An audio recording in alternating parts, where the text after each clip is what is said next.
Assalamualaikum warahmatullahi wabarakatuh. Terima kasih atas kesempatannya.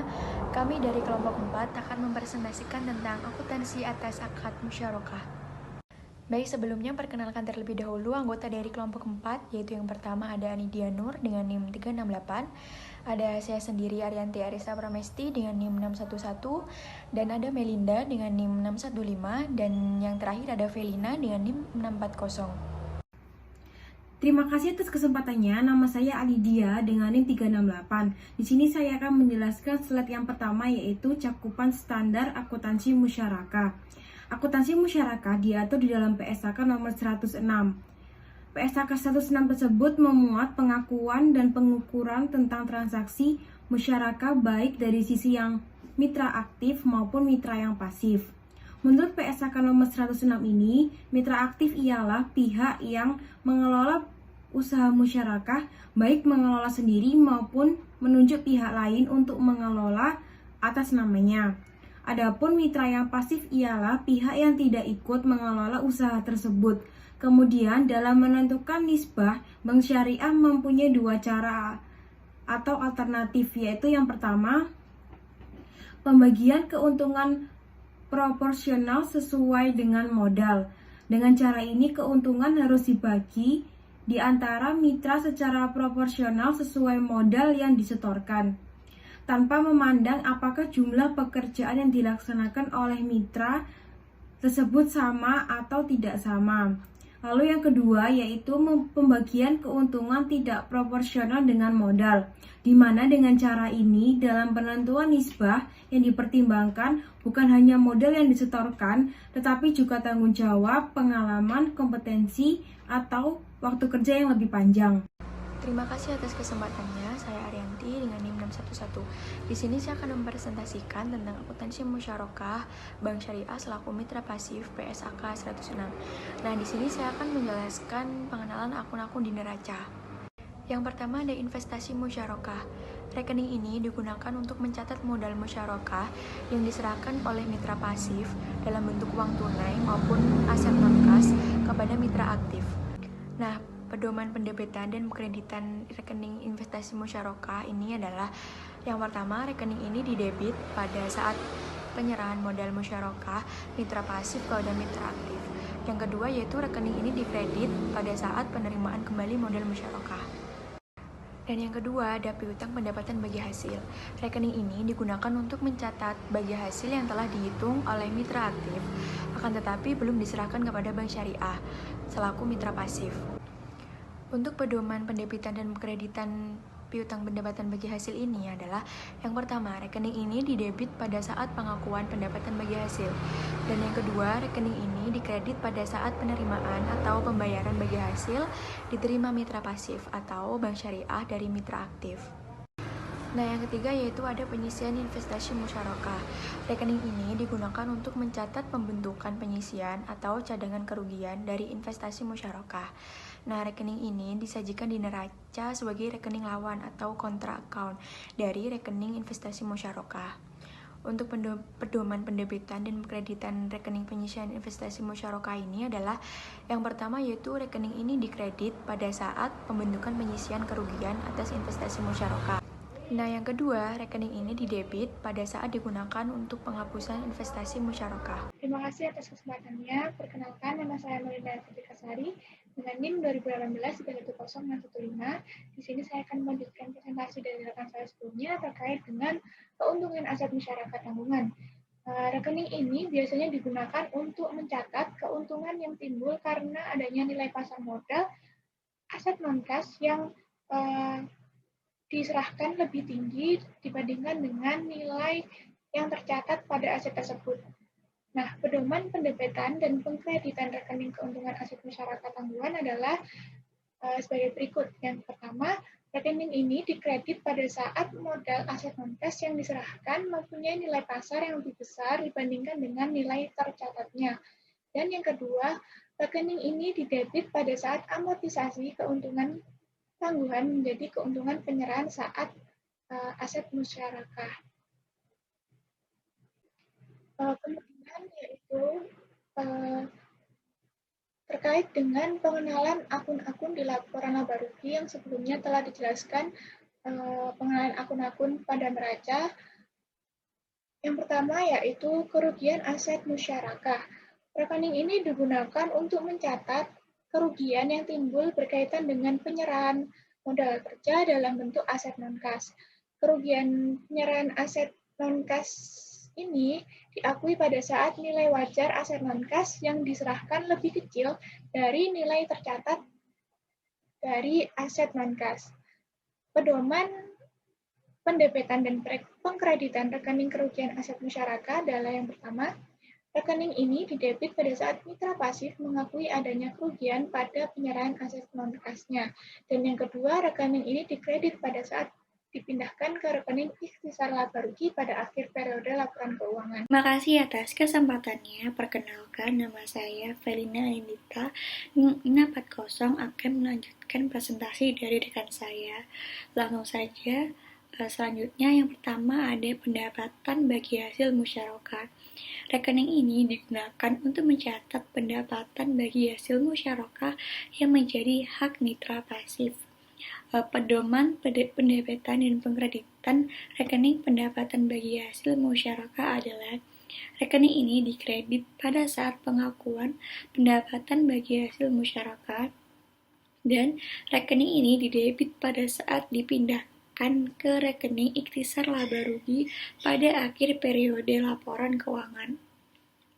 Yang kedua ada kerugian investasi musyarakah. Rekening ini digunakan untuk mencatat kerugian pengelolaan musyarakah yang merupakan bagian kerugian dari mitra pasif yang bukan kesalahan dari mitra aktif sebagai pengelola usaha musyarakah.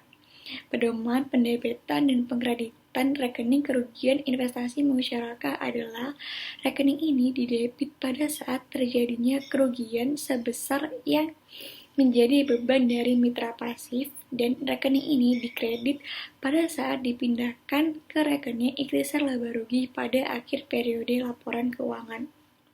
Yang ketiga ada beban penyusutan. Rekening ini digunakan untuk mencatat beban penyusutan atau atas aset yang diserahkan kepada mitra aktif. Pedoman pendebetan dan pengkreditan rekening beban penyusutan adalah rekening ini didebit untuk mencatat biaya penyusutan aset musyarakah non-kas dan rekening ini dikredit pada saat dipindahkan ke rekening ikhtisar laba rugi pada akhir periode laporan keuangan.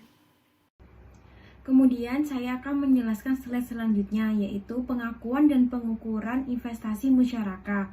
Biaya praakad yang terjadi akibat akad musyarakah atau biaya studi kelayakan tidak dapat diakui sebagai bagian investasi musyarakah, kecuali ada persetujuan dari seluruh mitra musyarakah investasi. Musyarakah diakui pada saat pembayaran kas atau penyerahan aset non-kas kepada mitra yang aktif. Adapun rekening investasi musyarakah dapat diukur dalam bentuk kas maupun aset non-kas. Yang pertama yaitu investasi musyarakah diserahkan dalam bentuk kas dinilai sebesar sejumlah yang dibayarkan. Jurnal yang harus dibuat oleh Bank Syariah untuk mencatat investasi musyarakah dalam bentuk kas yaitu dalam sisi debit yaitu investasi musyarakah terhadap kas atau rekening nasabah. Selanjutnya yaitu investasi musyarakah yang diserahkan dalam bentuk aset non-kas dinilai sebesar nilai wajar dan jika terdapat selisih antara nilai wajar dan nilai tercatat aset non-kas, maka perlakuannya adalah sebagai berikut. Yang pertama, apabila nilai wajar lebih besar daripada nilai tercatat, maka diakui sebagai keuntungan tangguhan dan diamortisasi selama masa akad. Jurnal yang harus dicatat oleh Bank Syariah untuk mencatat keuntungan tangguhan ialah pada sisi debit yaitu investasi atas musyarakah, kemudian pada sisi kredit yaitu aset non-kas dan keuntungan aset musyarakah tangguhan. Kemudian setelah dilakukan pengakuan keuntungan tangguhan, Bank Syariah harus melakukan amortisasi keuntungan tangguhan tersebut selama masa manfaat. Adapun jurnal amortisasi keuntungan tangguhan yang harus dicatat oleh bank syariah sebagai berikut, yaitu pada sisi debit, keuntungan aset musyarakah tangguhan, lalu pada kredit yaitu keuntungan aset musyarakah. Lalu sebaliknya, apabila nilai wajar lebih kecil daripada nilai tercatat, maka diakui sebagai kerugian pada saat terjadinya. Berikut jurnal yang harus dibuat oleh bank syariah untuk mencatat kerugian pada saat penyerahan aset non-kas, yaitu pada sisi debit, investasi musyarakah, dan kerugian aset musyarakah, lalu pada sisi kredit yaitu aset non-kas. Sekian dari saya, selanjutnya akan dijelaskan oleh rekan saya. Terima kasih. Baik, yang selanjutnya saya akan menjelaskan bagaimana jurnal untuk mencatat penyusutan investasi musyarakah aset tetap, yaitu beban penyusutan pada investasi musyarakah. Yang selanjutnya ada pengakuan dan pengukuran keuntungan atau kerugian. Dari investasi musyarakah ini dapat diperoleh keuntungan atau kerugian dari usaha yang dijalankan. Nah, ada beberapa jurnal yang harus dibuat oleh bank syariah. Yang pertama, ketika investasi musyarakah memperoleh keuntungan secara tunai. Jurnal yang harus dibuat yaitu kas atau rekening nasabah pada pendapatan bagi hasil. Nah, apabila tanggal pelaporan dan tanggal pembayarannya berbeda, maka pada saat tanggal pembayaran, jurnal pelaporan yang harus dibuat yaitu piutang pendapatan bagi hasil pada pendapatan bagi hasil musyarakah. Nah, sedangkan pada saat tanggal pembayaran, jurnal yang harus dibuat yaitu kas atau rekening nasabah pada piutang pendapatan bagi hasil. Sekian dari saya, selanjutnya akan dilanjutkan.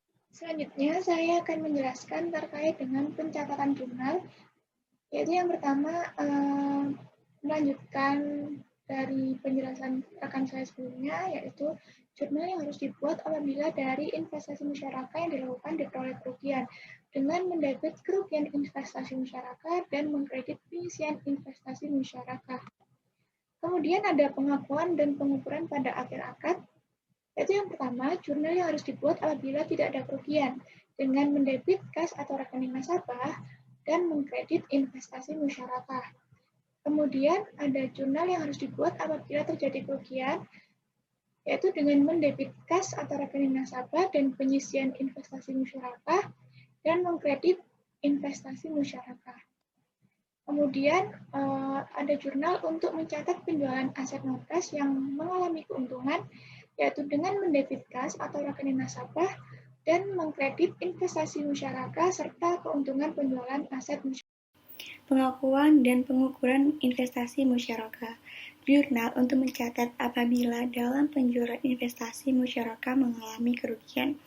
Nah, jurnalnya itu untuk di debit ada kas atau rekening nasabah dan kerugian penjualan aset musyarakah. Sedangkan untuk kreditnya itu ada investasi musyarakah. Mitra aktif tidak mampu melunasi dana investasi musyarakah. Apabila mitra aktif tidak mampu melunasi dana mudharabah, maka bank syariah selaku mitra pasif dapat membuat jurnal sebagai berikut. Untuk jurnal yang harus dibuat bila tidak ada kerugian, jurnalnya itu piutang musyarakah pada jatuh tempo di debit dan investasi musyarakah pada kredit. Sedangkan jurnal yang harus dibuat bila ada kerugian itu untuk debitnya itu ada piutang musyarakah pada jatuh tempo dan penyisian investasi musyarakah, dan untuk kreditnya itu ada investasi musyarakah.